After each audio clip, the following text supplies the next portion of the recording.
நாச்சியார் திருமொழி 14ஆம் திருமொழி பட்டி மேய்ந்து. திருப்பாவையில் பிராப்ய குறிக்கோள் பிராபகங்களை வழி உறுதி செய்தாள் ஆண்டாள். அப்பொழுதே அந்த பிராப்யம் கிடைக்காமல் போக அதனாலே கலங்கி நாச்சியார் திருமொழியில் முதலில் காமன் பாதங்களில் விழுந்து நோன்பு நோற்றாள் ஆண்டாள். அதற்கு பிறகு பனி நீராடி கூடல் இழைத்து குயில் வார்த்தை கேட்டு எம்பெருமானை நேராக பார்க்க வேண்டும் என்று ஆசைப்பட்டு அது கிடைக்காமையாலே ஸ்வப்பனத்தின் மூலம் அவனை அனுபவித்து தரித்து அதற்கு மேலே ஸ்ரீ பாஞ்சஜன்ய ஆழ்வானிடத்தில் எம்பெருமானின் திருவாயமுதத்தை விசாரித்து மேகங்களிடத்திலே எம்பெருமானை பற்றி விசாரித்து அந்த மேகங்களையே தூதுவிட்டு மழை பொழிந்து மலர்களெல்லாம் மலர்ந்து எம்பெருமானை நினைவூட்ட அதனால் துன்பமுற்று தன்னை அவை மிகவும் துன்புறுத்தியதை கூறி எம்பெருமான் திருவாக்கையும் பெரியாழ்வாருக்கு பெண்ணாய் பிறந்ததையும் நினைத்து பார்த்து அதனாலும் எம்பெருமான் வராமல் போகவே பெரியாழ்வார்க்காக வருவான் என்று மனதை தேற்றிக்கொண்டு அதற்கு பிறகும் எம்பெருமான் வராமல் போக மிகவும் துன்பப்பட்டு அருகில் இருப்பவர்களை என்னை எப்படியாவது அவன் இருக்கும் இடத்தில் கொண்டு சேருங்கள் என்று பிரார்த்தித்து அதற்கு மேலே அவன் சம்பந்தமுடைய வஸ்திரம் மாலை முதலியவற்றையாவது கொண்டு வந்து தாருங்கள் என்று பிரார்த்தனை செய்து அப்படியும் எம்பெருமான் வரவில்லை. பிரபன்ன குலத்தில் பிறந்திருந்தும் தன் முயற்சியால் எம்பெருமானை பெறலாம் என்ற நிலைக்கு இவள் ஆளானதற்கு காரணம் எம்பெருமானை அடைய வேண்டும் என்ற இவளின் எல்லையில்லாத ஆசை. எம்பெருமானும் இவளுக்கு பரம பக்தி வரும் வரை காத்திருக்க வேண்டும் என்று காத்திருந்தான். இவளும் நம்மாழ்வாரை போலே நிர்பந்தித்தாகிலும் பெற வேண்டும் என்று இப்பொழுது பார்க்கிறாள். இந்த வருத்தத்தின் மிகுதியால் கண்டீரே பார்த்தீர்களா என்று ஒருவர் கேட்பதை போலேயும் கண்டோமே பார்த்தோமே என்று ஒருவர் கூறுவதை போலேயும் இப்பதிகத்தை அருளி செய்கிறாள் ஆண்டாள். இவளுடைய இந்த முயற்சியை வைத்து இவள் எம்பெருமானை தவிர வேறு ஒன்றை உபாயமாக கொண்டாள் என்று கூறலாமா என்றால் அது கூற இயலாது. இவளுக்கு இருக்கும் மிக அதிகமான பிரேமையாலும் எம்பெருமானின் சிறந்த தன்மையாலும் இவளின் பிரிவாற்றாமையாலும் விளைந்த நிலையே தவிர இதை இவள் உபாயமாக எண்ணி செய்யவில்லை. ஏனெனில் அது ஸ்வரூபத்திற்கு சேராது. எம்பெருமானையே உபாயமாக கொண்டிருக்கும் பிரபன்னர்கள் ஒரு நாளும் அவ்வாறு வேறொரு உபாயத்தை தங்களுக்கு உபாயமாக நினைக்க மாட்டார்கள். முதல் பாசுரம். பரமபதத்திலே இருக்கும் அனுபவத்தை திருவாய்ப்பாடியில் இருக்கும் மிகுதியான வெண்ணையை அனுப்பி வைக்கலாம், நப்பின்னை பிராட்டியை திருக்கல்யாணம் செய்து கொள்ளலாம் என்று எண்ணி இங்கே வந்து அவதரித்து தன் விருப்பத்திற்கு பிருந்தாவனத்தில் நன்றாக சுற்றி திரிந்து அதனாலே பெருமை பெற்றான்.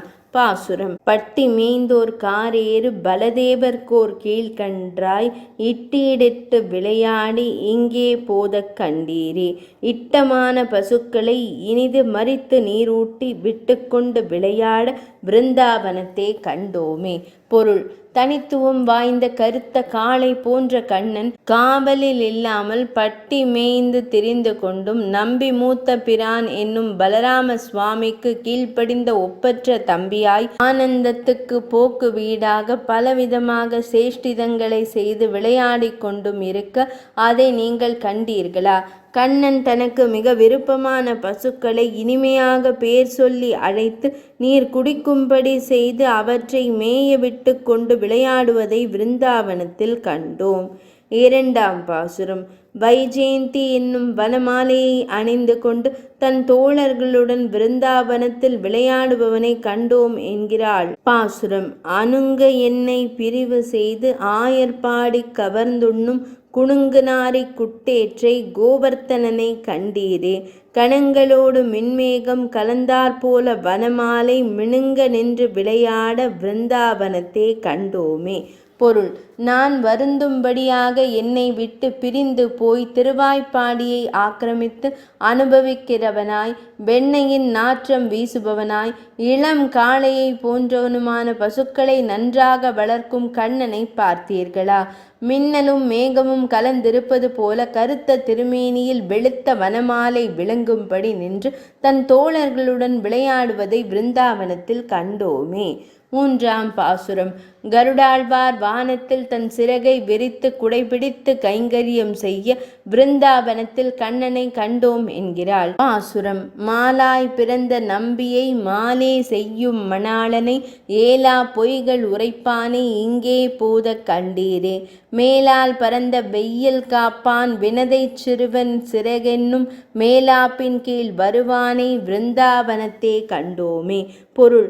கோபிகைகளிடத்திலே கொண்ட அன்பையே ஒரு வடிவமாக கொண்டு அவதரித்தவனாய் அன்பை செய்கின்ற மணவாளனாய் பொருந்தாத பொய்களை சொல்லுபவனுமான கண்ண பிரானை இங்கே பார்த்தீர்களா? மேலே பரவின வெயில் கண்ணன் திருமேனியில் விழாமல் தடுப்பதற்காக கருடாழ்வார் தன் சிறகை மேற்கட்டியாக பிடிக்க அதன் கீழே இருக்கும் எம்பெருமானை பிருந்தாவனத்திலே கண்டோம். நான்காம் பாசுரம். எம்பெருமான் ஒரு ஒளிமிகுந்த யானை குட்டியைப் போல இருப்பதை அனுபவிக்கிறாள் ஆண்டாள். பாசுரம். கார்த்தன் கமலக்கண் என்னும் நெடுங்கயிறு படுத்தி என்னை ஈர்த்து கொண்டு விளையாடும் ஈசன் தன்னை கண்டீரே. போர்த்த முத்தின் குப்பாய புகர்மால் யானை கன்றே போல் வேர்த்து நின்று விளையாட பிருந்தாவனத்தே கண்டோமே. பொருள். கால மேகத்திலே குளிர்ந்த தாமரை மலர் பூத்தார் போன்றிருக்கும் திருக்கண்கள் என்கிற பெரிய கயிறை கொண்டு என்னை அகப்படுத்தி என் நெஞ்சையும் இழுத்து கொண்டு போய் விளையாடும் சர்வேஸ்வரனான எம்பெருமானை பார்த்தீர்களா? போர்வையாக போர்த்திய முத்து சட்டையை உடையதாய் தேஜஸை உடையதாய் பெரிய யானை குட்டி போலே வேர்த்து நின்று விளையாட பிருந்தாவனத்தை கண்டோமே. வேர்வை துளிகளை ஒளிமிகுந்த முத்துக்களாக விளக்குகிறாள் ஆண்டாள். ஐந்தாம் பாசுரம். மின்னலோடு கூடிய கார்மேக குட்டி போலே எம்பெருமான் திருப்பீதாம்பரம் தரித்து வீதியார வருபவனை பிருந்தாவனத்திலே கண்டோம் என்கிறாள். பாசுரம். மாதவன் என் மணியினை வலையில் பிழைத்த பன்றி போல் ஏதும் ஒன்றும் கொள்ளத்தாரா ஈசன் தன்னை கண்டீரே. பீதக ஆடை உடைத்தாள பெருங்கார்மேக கன்றே போல் வீதியார வருவானை பிருந்தாவனத்தை கண்டோமே. பொருள். ஸ்ரீயப்பதியாய் எனக்கு நீலரத்தினம் போலே மிகவும் இனியவனாய் வலையில் நின்று பிழைத்த பன்றியைப் போலே செருக்குடன் தன்னிடத்தில் இருக்கும் எதையும் பிறருக்கு கொடுக்காதவனாய் இருக்கும் உயர்ந்தவனான சர்வேஸ்வரனை பார்த்தீர்களா? திருப்பீதாம்பர வஸ்திரமானது தாழ்ந்து விளங்க பருத்து கருத்திருக்கும் ஒரு குட்டி மேகம் போலே திருவீதி நிறைய எழுந்தருளும் பெருமானை பிருந்தாவனத்திலே கண்டோம். ஆறாம் பாசுரம். உதயகிரியின் மேல் அதாவது உதய மலையின் மேல் உதிக்கும் சூரியனைப் போலே கருத்த திருமேனியில் சிவந்த ஒளியுடன் வருகின்றவனை பிருந்தாவனத்திலே கண்டோம் என்கிறாள். பாசுரம். தருமமரியா குறும்பனை தன் கை சார்ந்த மதுவே போல் புருவ வட்டம் அழகிய பொருத்த மெலியை கண்டீரே. உருவ கரிதாய் முகம் செய்தாய் உதய பற்பதத்தின் மேல் விரியும் கதிரே போல்வானை பிருந்தாவனத்தை கண்டோமே. பொருள். கருணை என்பதை அறியாதவனாய் குறும்புகளையே செய்யும் அவனாய் தனது திருக்கையில் இருக்கும் சார்கம் என்னும் வில்லை போலே திருப்புருவ வட்டங்களால் அழகு பெற்றவனாய் அடியார்களுடன் பொருந்தி வாழாதவனான எம்பெருமானை பார்த்தீர்களா?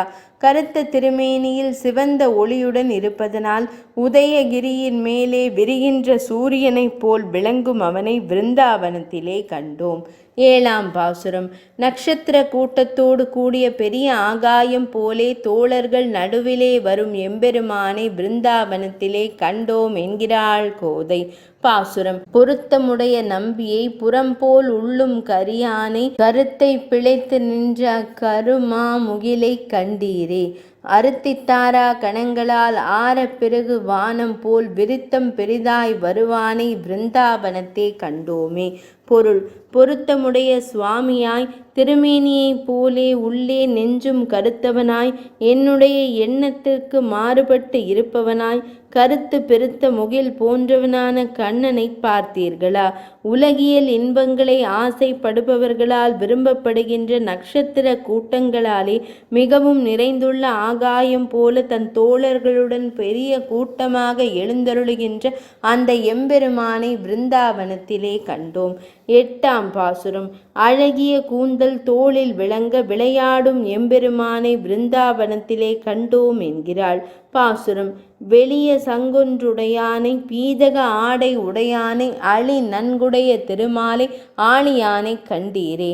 களிவண்டு எங்கும் கலந்தாற்போல் கமல் பூங்குழல்கள் தடந்தோள் மேல் மிளிர நின்று விளையாட பிருந்தாவனத்தை கண்டோமே. பொருள்: வெளுத்த மற்றும் ஒப்பற்ற ஸ்ரீ பாஞ்சஜன்ய ஆழ்வாரை உடையவனாய், திருப்பீதாம்பரத்தை உடையாக கொண்டவனாய், நன்றாக கிருபையை உடையவனாய், திருவாளி ஆழ்வானை உடையவனாய், ஸ்ரீயப்பதியான கண்ணனை பார்த்தீர்களா? தேனை உண்டு களித்துள்ள வண்டுகள் எப்புறத்திலும் பறந்திருப்பது போல் பரிமளிக்கின்ற அழகிய திருக்குழல்களானவை கூந்தலானது பெரிய திருத்தோள்களின் மேலே தாழ்ந்து விளங்க விளையாடுபவனை பிருந்தாவனத்திலே கண்டோம். 9ஆம் பாசுரம்: காட்டிலே பல அசுரர்களை வேட்டையாடி வரும் எம்பெருமானை பிருந்தாவனத்திலே கண்டோம் என்கிறாள் ஆண்டாள். பாசுரம்: நாட்டை படை என்று அயன் முதலா தந்த நளிர் மாமலர் உந்தி வீட்டை பண்ணி விளையாடும் விமலன் தன்னை கண்டீரே. காட்டை நாடி தேனுகனும் களிரும் புல்லும் உடன்மடிய வேட்டையாடி வருவானை பிருந்தாவனத்தே கண்டோமே. பொருள்: உலகங்களை படை என்று பிரம்மதேவர் முதலான பிரஜாபதிகளை உண்டாக்கின குளிர்ந்த பெரிய மலரை உடைத்தான திருநாபியாகிற வீட்டை உண்டாக்கி இப்படி லீலாரசத்தை அனுபவிக்கும் பரம பாவனனான பரிசுத்தனான எம்பெருமானை பார்த்தீர்களா? தேனுகாசுரனும் குவலயாபீடம் என்னும் யானையும் பகாசுரனும் உடனே மாளும்படியாக காட்டில் சென்று வேட்டையாடி வரும் கண்ணனை பிருந்தாவனத்திலே கண்டோம். 10ஆம் பாசுரம்: இந்த பதிகத்தை அனுசந்திப்பவர்களுக்கு எப்பொழுதும் எம்பெருமானுடன் பிரியாமல் இருந்து அடிமை செய்யும் பலன் கிட்டும் என்று கூறி பிரபந்தத்தை நிறைவு செய்கிறாள் ஆண்டாள். பாசுரம்: பருந்தாட்களிற்றுக்கு அருள் செய்த பரமன் தன்னை பாரின் மேல் பிருந்தாவனத்தே கண்டமை விட்டு சித்தன் கோதை சொல் மருந்தாம் என்று நம் மனத்தே வைத்து கொண்டு வாழ்வார்கள். பெருந்தாள் உடைய பிரான் அடி கீழ் பிரியாதென்றும் இருப்பாரே. பொருள்: பருத்த கால்களை உடைய ஸ்ரீ கஜேந்திர ஆழ்வானுக்கு கிருபை செய்த சர்வேஸ்வரனை இந்த உலகத்திலே பிருந்தாவனத்திலே சேவிக்க பெற்றமையை பற்றி பெரியாழ்வார் திருமகளான ஆண்டாளாகிய நான் அருளி செய்த இப்பாசுரங்களை பிறவி என்னும் நோய்க்கு மருந்தாக தங்கள் மனத்திலே அனுசந்தித்து கொண்டு வாழ்பவர்கள் பெருமை பொருந்திய திருவடிகளை உடைய எம்பெருமானின் திருவடிகளின் கீழே எப்பொழுதும் பிரியாமலிருந்து நித்திய கைங்கரியத்தை செய்ய பெறுவார்கள். 14ஆம் திருமொழி நிறைவடைந்தது. கோதை நாச்சியார் அருளிச் செய்த நாச்சியார் திருமொழி பிரபந்தம் இனிதே நிறைவடைந்தது.